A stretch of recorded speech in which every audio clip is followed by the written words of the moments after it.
Hey, this is Gary Merritt, the author of The Altered Adventure, and you're listening to So Bucking Cool.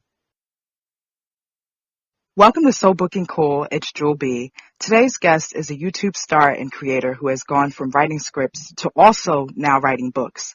More than 2 million people know him as Gizzy Gazza, the beloved animated character whose story officially continues offline and the now just released debut young adult series, The Altered Adventure. He is Gary Merritt. Hello. Hi, Gary. Again, congratulations on your new book series. I understand that it's been a few years in the making. How does it feel now? It feels pretty good. Feels very good to get it now live after like 4 years of working on the 2 books. What did your routine look like as you were working on this book throughout the years? Well, the story originally came from a show I worked on my YouTube channel, The Altered Adventure, and people loved it so much that I decided I wanted to share the story even more to the world, that people who don't know or watch me on YouTube and people who prefer books. And this story felt fitting for like a fantasy novel. So I started writing in 2015, and I think I was writing maybe a couple of pages every other day until I really got motivated into it. And I think I write like a chapter per weekend or something like that. The first book I wrote really quickly, and then the second book took me a lot longer. I was just like trying to find more time to write it because I started focusing more on my YouTube stuff then. But yeah, I used to do it when I was like passionate. And it seems that you were passionate or at least interested in writing and creating characters from when you were a child. Is that so? Yeah. So me and my sister would always come up with like these crazy, wacky stories. We would love TV sitcoms. Like, my biggest inspiration was like Malcolm in the Middle, for example. And when we were kids, we'd love it. We'd watch it, and we'd make our own funny little stupid sitcoms, like our own ourselves. Like we'd write our own thing. Me and my sister would be like, oh, we're gonna, like, it was based around our life, you know, it would, like, do some goofy, dumb stuff, like, per quote-unquote episode. But then that kind of, like, developed into, like, oh, I want to write my own stories, like, writing my own books. And I was reading Lemony Snicket at the time when I was a little kid, too, and I loved the Lemony Snicket book series. So that was kind of like writing my own little book stories like that when I was maybe like 10 or 11. It didn't go anywhere, obviously, but it just really developed my like passion for writing. And is the process for writing The Altered Adventure, the book, the series, similar as the online show? Kinda. It does have like the same, I wouldn't say format, but I do the same style because that's kind of what I'm used to. Like I plan it out first, and then I'll spend maybe like a month with that plan to make sure that it sounds right. Like the ending makes sense, you know? Like I don't make sure that it all makes sense before I start writing.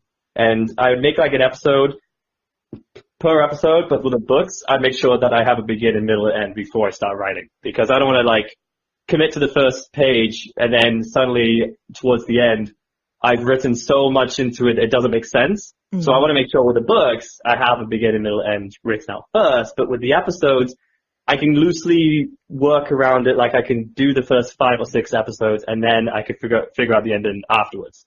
Mm-hmm. So so far you do have 2 volumes of The Altered Adventure, Secrets of the Cyclone, which is volume 1, and Luck of the Guardians, volume 2. So what can you tell us about it without giving it away? Well, it's a series book, so they follow on from each other. Volume 1 is The Secrets of the Cyclone, and it's about this character called Gizzy. He's like this nobody character, middle child, like loner kid at the back who kind of just always wants an adventure. And he always wants an adventure, and he finally gets one. But it's a little of extreme than he expected, where he's literally taken into a different world called Altered, where there's magic guardians that are trying to prevent him from going home. There are werewolves. There are skeletons, and there are crazy magical beasts that are basically just getting in his way. It's a little bit more extreme than he expected, but he's got what he wanted. He's got an adventure, and basically the entire series is him trying to find his way back to Earth. Wow. Is this the kind of book that you would have loved to have read as a child, or did you read anything, would you say, that is similar? in terms Oh, of? 100%. I wish I was like 10 and discovered this book. Maybe something similar. I think it's a lot of people compare it to like Narnia or like Wizard of Oz, where it's like taken from Wow, Earth and put into like a different world. that's amazing. Yeah, it's been fun to like play around with a new world. Like anything is kind of like the world's my oyster, but at the same time, I want to make sure that it makes sense. Like there are Hmm. characters called Powerborns where they have magic powers, and then there are other characters called Adjustments where they don't have magic powers. So there's like the world's my oyster. Like I created this world, I can have power, but at the same time, I want to make sure that it still makes sense. You know? What I would love to know, yeah, it does make sense. I understand. What were your thoughts about fantasy and the sci-fi YA space prior to writing books, and now that you are an author and stuff? What's your thoughts on it now? My two biggest things that I've always loved have always been fantasy and mysteries. I've always been a big fan of like murder mysteries or like trying to solve clues in books or shows, trying to figure out like, see if I could solve it before the characters solve it kind of thing. And then in fantasy, I just love like an idea of like magic and fairies and all that like crazy stuff that you won't see in, I think for me, it's like part of like an escapism. Like I love like just seeing these different worlds and seeing like not even just reading it, but just watching it too, like on TV. Like it's just like so magnificent for me, and that's always inspiring to see like, oh, how crazy of a world could I make if I ever had the chance to, and now I have. I've made this world called Altered. Gary, how has your subscribers and your fans in general, how have they responded to the idea of the fact that you are an author now? It's been pretty crazy. It's been really fun. I've been getting like a bunch of texts every day from friends and family saying like congrats, like this is huge. And like seeing all the comments, cause I mention it every now and then in YouTube videos, like, hey, I have a book now. And a lot of people have stuck by me for a few years now to see where I've come from like this loner kid making YouTube videos to now like this big, well, quote unquote, like author. It's still like trying to like accept, cause today's like the day when I'm alive. So I'm like, oh, I have to like say I'm an author now. It's like, it's pretty cool. It's just really like a child's dream. Like I've wanted to be an author for a while, and now it's happened. And like I'm still kind of like accepting it. It's like, oh my god, this is so cool. But like a lot of people are really supportive, really appreciative, and I respect that. And I love that people have stuck by me throughout all these years. It means a lot. And what has the publishing experience been like for the Altered Adventure? It's been ups and downs for sure. Like I finished the first book in 2015. And I was writing the second book in 2016 while I was trying to find a publisher for the first and second book. And we ended up going through like one other company that didn't work out as well as I wanted to. It actually kind of put a bad taste in my mouth because of it. But I ended up deciding to self-publish in 2017 just to get the books out there, just to experience that like people reading my books, and we ended up selling them at conventions and people loved them. But once I started writing the third book, I kind of wanted to actually take the series into like an actual wanted to be published, wanted to have a website, it kind of feels more official when it's not self-published, when it's with a company. And, so I decided like, all right, that's my goal. That's my next goal. I'm going to get these books published. And here they are. They're published now. Mm-hmm.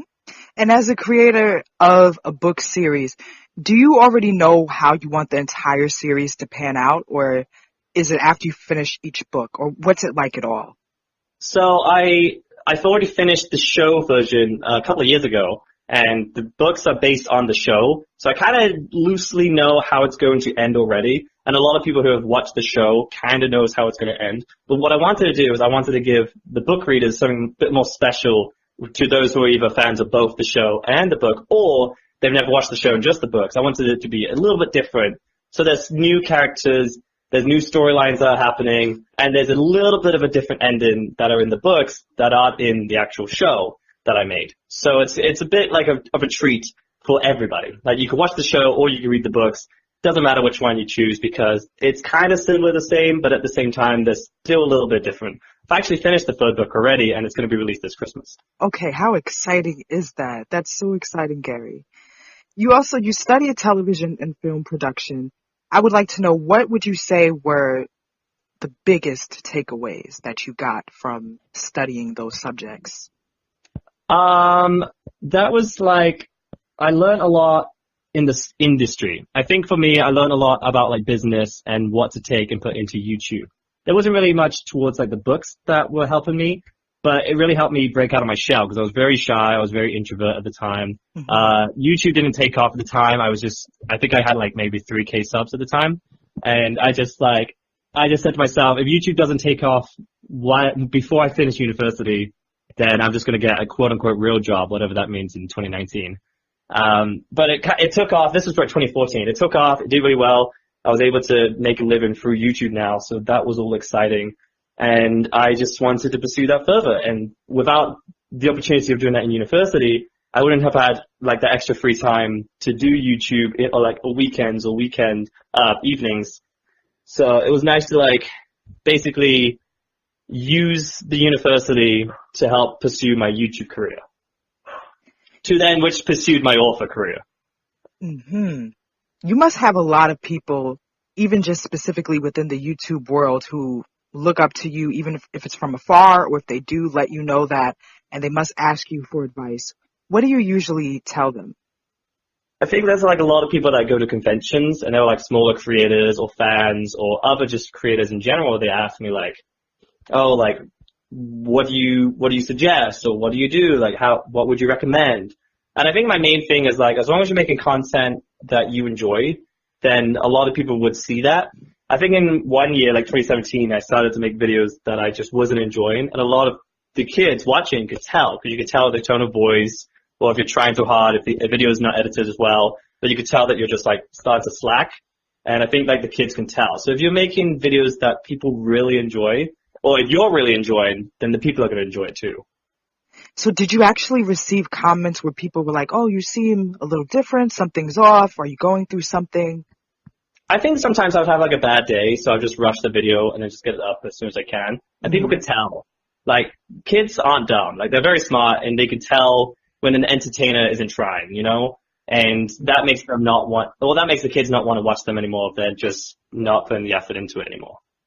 What are some of the ways that you would say that you've grown since starting in 2007 on YouTube? 2007? Oof. Well, Yeah. I'm definitely a lot smarter in the business. I've started up my own company now, which I never thought I would ever do. When I was a kid, like in 2017 2007, I just was this like kid that was like always never the leader, like a follower. So just being where I am now, like a CEO, like a director, an author, like I run my own business, like, you know, like being the boss, it feels good. Like I wouldn't have had that confidence to outgrow my shell if I didn't do YouTube or like went to university. What are some entrepreneurial tips that you have, Gary? I think don't be afraid to take risks. I think that's probably a smart one. And also don't be afraid to make some investments because I invested in these books and they're starting to pay off now because these are going to be like forever. Whereas YouTube might not be forever for some people, but books will be. Like these books will be here by the time I'm like 60, you know? And again, tell us more about your company and how people can learn about it. Well, my company is Gizzy Gazza, which is my YouTube name, and I have a bunch of YouTube channels, which I have one which is animations, where I make funny, goofy, gaming animations. That has 2 million subscribers. That was the main one. And then I have a couple of other channels where I make gaming videos, where I make Minecraft, I make Roblox, just funny, goofball, dumb videos where I just have fun with a bunch of friends, and kids seem to really like that. And then I also have my books, which is part of my company now, where the Altered Adventure, I used to make that show in Minecraft, but I wanted to expand that to the world outside of just Minecraft, so I developed these books. And the third book will be done by the end of the year, and that's part of the company as well. You know, in addition to you, like obviously being passionate about what you do, I can't help but notice that you also just have great work ethic. Even when I was looking at, you know, your different YouTube channels and seeing, you know, the consistency and how you're running so many things. And like you said, and then obviously you're also an author. So I would like to know just your thoughts and your wisdom on how to balance different projects. And what do you think of, like Steve Harvey recently, they made a big thing because he said that there's no way to be successful if you're basically getting a lot of hours of sleep and stuff. But yeah, what's your thoughts on that, Gary? I think I I mean, there's been some times where I've been burnt out, and in 2018, I actually stepped back for a little bit, just because I was working so hard for about 6 years, like 2012, to 2017. I was working so hard. I was forcing myself to like work every single day. Even when I was on vacation, I was still working, and it just wasn't healthy. My views started to go down. I wasn't like focused on the book stuff. I had some issues with other publishers at the time, so I was just very burnt out on a lot of things like writing and also being a creator. So in 2018, I stepped back and took more of like a manager role, and that's where I developed the animations more. So I worked with a bunch of animators who made stuff on my channel while I like basically managed it and produced it, and made it all possible. So I think like, and then now I came back in 2019 and I'm a lot more passionate, a lot more motivated. So I feel like with Steve Harvey, like I totally understand what he means from like working with people on the East Coast that you want to wake up early, lack of sleep, so you could get more time in. But for me personally, I believe like regular rest is good because you don't want to keep burning yourself out. Because that's the biggest thing where is a motivator killer is when you're not motivated to work on it. So if you're burnt out, you don't want to do anything. Gary, what do you want people to take away from the Altered Adventure? For me, Altered has always been like an escapism. So I've always said that if you're having a bad day or you're just not enjoying things going on in your life right now, you need that little like, hey, I just need to just go somewhere. Like I just pick up a book, pick up Altered. Altered's a pretty safe place, minus the skeletons. And I think you might enjoy yourself. And I mean, every time I read it, I love it. But I mean, I'm the author. I'm a little biased. You know what? Gary Merritt, everyone. Gary, thank you so much for taking the time to talk to So Booking Cool. It's been such a pleasure, and I'm so excited again for you and your series and the third book, which will be coming out Christmas, you said, correct? Yes, this Christmas. Yes, and remind everyone again how they can keep up with you and how they can get the books. The books are on the website, thealternadventure.com/books, and then my YouTube channel is Gizzy Gazza. Yes. Any final thoughts that you'd like to share? Just thank you so much for having me. I had a lot of fun being part of this. Oh, thank you so much, Gary. Anytime. Would love to have you on again in the future. Definitely. I'll be back at Christmas for my third book. Yes, absolutely. Yes, Gary. Thank you as well to all the listeners, and until next time, So Booking Cool. Hey, this is Gary Merritt, the author of The Altered Adventure, and you're listening to So Booking Cool.